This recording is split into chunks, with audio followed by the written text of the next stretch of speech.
750 at kapag pinag-plus natin yung dalawa, 3,4 tsaka 4,7, aabutin tayo ng 8,000. So ang naging puhunan natin dito ay 8,000. Sulit ba yung 8,000? 4,000 na lang itutubo natin. Ngayon ko lang na-realize na sasama ba sa calculation yung mga pinambibili natin ng repair? Okay, check natin to kung anong sale. So meron tayong sale, itong squish tube. At pala dito na ako bumili. So bili pa tayo siguro ng mga 5 kasi madalas tong ginagamit eh. So syempre try din natin mag-upgrade. So itong upgrade na Look Cola affects crafting and gambling. So ibig sabihin ba mas magiging mura? Actually, so isa sa mga objectives ko ay bumili ng panibagong standard. Malatang standard. Natin bumili ng shelf. Okay, dumating na siya. So ilagay natin to dito. Alright. So i-display na natin itong giggle nito. Kung mapapansin nyo, hindi nasasama. Hindi nasasama yung pinang-re-repair. Hindi nasasama yung puhunan ng pagre-repair. Napakadaya naman ng calculation nun.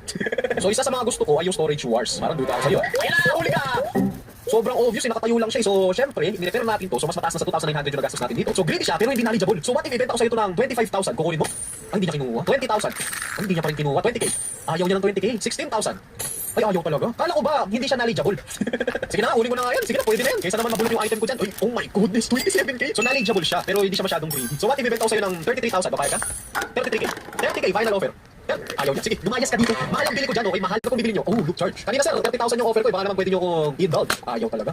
Ayaw. Hindi ko ibebenta ko ng mas mababa sa 30. Bili natin siya ng mas mura kasi hindi siya knowledgeable tsaka greedy. So, ibig sabihin, pwede natin babaan ng presyo. What if wala ka naman alam dito eh. 500, final offer. 635. Di ba lugi ko dyan? Lugi ako dyan, no deal, no deal. OM.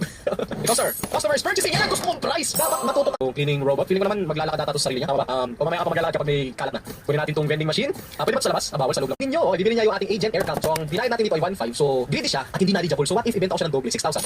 Ayaw na 6,000. Ayaw, hindi ko mabenta. Malulugi ako dyan. Sige, alis. Hello sir, customer is selling. Control freak.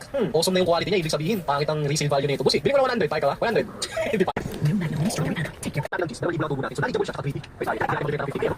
Akala ko knowledgeable ka. Akala ko.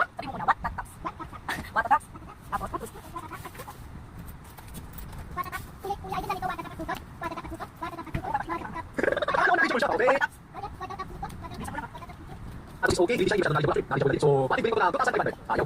2,700. Hindi ko pa ibenta ko to ng times 3. 9,000. Ayaw ng 9,000. 6,000. 6,000 lang. Bakit gano'n ang greedy mo pero ang baba mo mag-over? Ayoko yan. No deal. Bago tayo matulog, mag-repair muna. Let's go. Sana may auction. Yun, auction. Let's go. Whoa, naging. What? Huwag ganun 1,000 lang po ang budget. Yan, 10K agad to. Nebula. Bro. Oh my goodness. Uy, gamit natin pa item na visible eh. Wow! Ayoko, masyado mataas. Wala akong nakikitang value. Wala akong nakikitang value dyan. Ayoko. Wala na yun. Ay, hindi ako pwede mag-portal. Last time may nagpata-product. $2,000 if you give it to me, I can give you a random product. Duda ako dito. Sige daw. Tingnan natin. Press it to accept. Inis-scam ako pa. Ito pala. Meron pala nilaglag. Okay, tulog na tayo. Para kinabukasan, may mga mabibenta na tayo. Yung public na ako.